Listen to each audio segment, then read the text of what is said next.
Самое эффективное средство защиты – иммунизация. Чтобы выработался коллективный иммунитет, необходимо привить 14 070 человек нашего района. Всего с начала вакцинации в Центральную районную больницу поступило 2020 доз вакцин ГАМ-ковид-вака.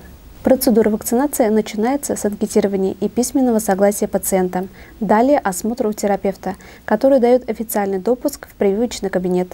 Баню нельзя. Париться нельзя, горячо нельзя. Душ можно принимать, но просто в баню нельзя. Сауна. Тяжелую работу выполнять нельзя. Сразу после укола полчаса придется провести у кабинета врача.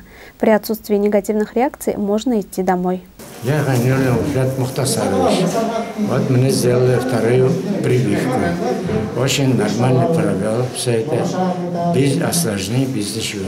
И всем остальным желаю, чтобы вы прививались, чтобы не зарались ваши родные, соседи, друзья и дети. На портале госуслуги после вакцинации открывается доступ к дневнику самонаблюдений.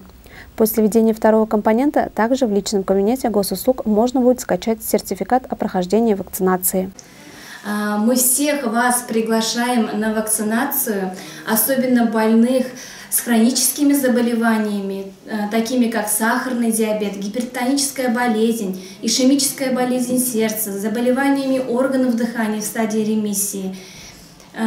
Все вы находитесь в группе риска по заболеванию коронавирусной инфекцией. И чтобы у вас не наблюдались осложнения сердечно-сосудистых заболеваний, такие как инфаркт миокарда, инсульты, пневмонии и дыхательная недостаточность, чтобы у вас не развивалась, всех больных, кто состоит на диспансерном учете, мы приглашаем на прививку. Также в районе работает передвижной ФАП для вакцинации населения. Мы работаем по определенному созданному графику. График создается заранее. Вот мы сегодня приехали, как говорится, старый базар. Но это, хочу сказать, создает определенные удобства для населения. Вот приезжает из соседних деревень, тут и записываться не надо, заранее по телефону звонить не надо, просто население приходит и прививаются. Приходят люди с семьями, приходят люди на консультацию, узнают. Всего 228 человек были привиты во время работы мобильного прививочного пункта.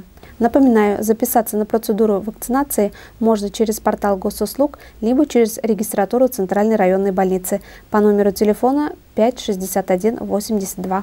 Лена Насыртинова, телерадиокомпания «Илиш».